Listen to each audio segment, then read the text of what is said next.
नमस्कार, writing forever या educational YouTube चॅनलवर आपले सहर्ष स्वागत। आज आपण पाहणार आहोत मुख्यमंत्री माझी लाडकी बहीण योजनेबाबत आणखी एक मोठा निर्णय। मंत्रालयात काय हालचाली सुरू। लोकसभा निवडणुकीनंतर आता सर्वांचं लक्ष आगामी विधानसभा निवडणुकांकडे लागले असून येत्या काही महिन्यातच या निवडणुका पार पडणार आहेत। याच निवडणुका डोळ्यांसमोर ठेवून राज्य सरकारने अर्थसंकल्पात अनेक योजनांची घोषणा केली आहे। त्यापैकीच एक म्हणजे मुख्यमंत्री माझी लाडकी बहीण योजना ही आहे। या योजनेअंतर्गत 21 ते 65 वर्ष वयोगटातील पात्र महिलांना शासनातर्फे दरमहा 1500 रुपये दिले जाणार आहेत। दरम्यान आता या योजनेसंदर्भात आता आणखी एक मोठा निर्णय घेण्यात आलेला आहे। राज्य सरकारच्या विविध विभागांकडे असलेली जुन्या योजनाबाबतची लाभार्थी महिलांची माहिती ही मुख्यमंत्री माझी लाडकी बहीण योजनेच्या अंमलबजावणीसाठी वापरण्यात येणार आहे अशी माहिती आहे। मुख्यमंत्री माझी लाडकी बहीण ही योजना राबवण्यासंदर्भात विविध सरकारी विभागातील वरिष्ठ अधिकाऱ्यांची बैठक पार पडली।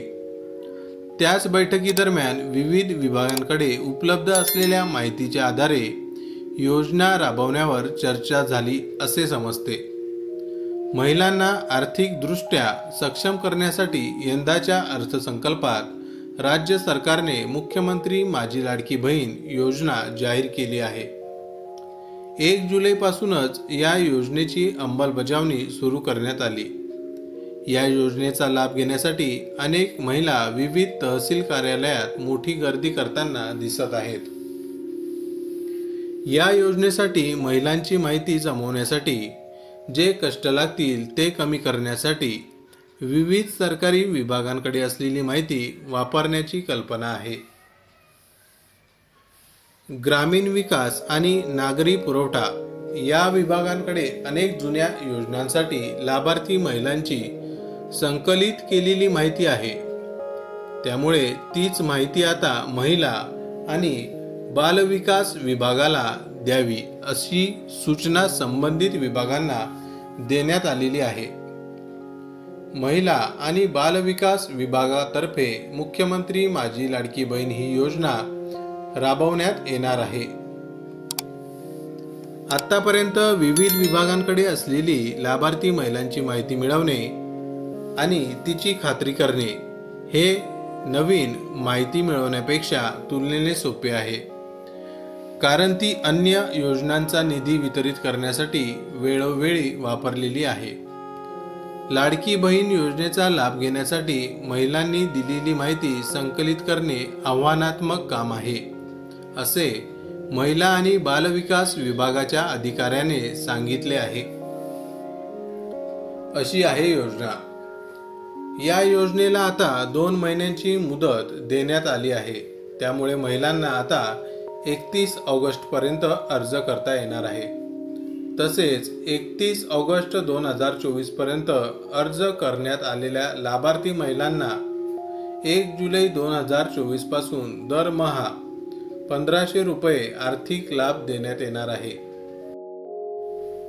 या योजनेच्या पात्रतेमध्ये अधिवास प्रमाणपत्र आवश्यक असल्याचे नमूद करण्यात आले होते।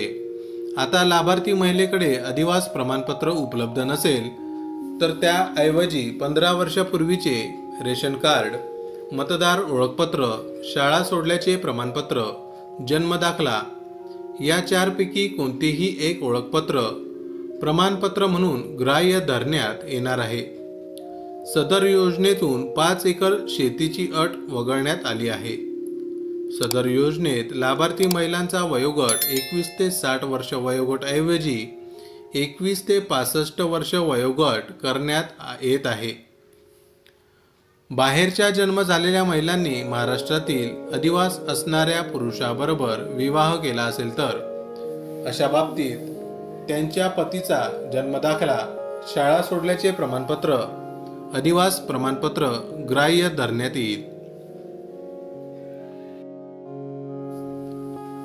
2.5 लाखाच्या आतील उत्पन्न दाखला उपलब्ध नसेल तर ज्या कुटुंबाकडे पिवळे व केशरी रेशन कार्ड उपलब्ध असेल त्यांना उत्पन्न दाखला प्रमाणपत्रातून सूट देण्यात येत आहे।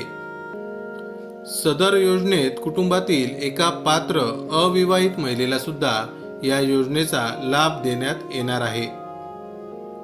माहिती आवडली असेल तर अवश्य शेअर करा। अशाच प्रकारच्या नवनवीन महत्त्वाच्या माहितींसाठी आमचे चॅनल अवश्य सबस्क्राईब करा। धन्यवाद।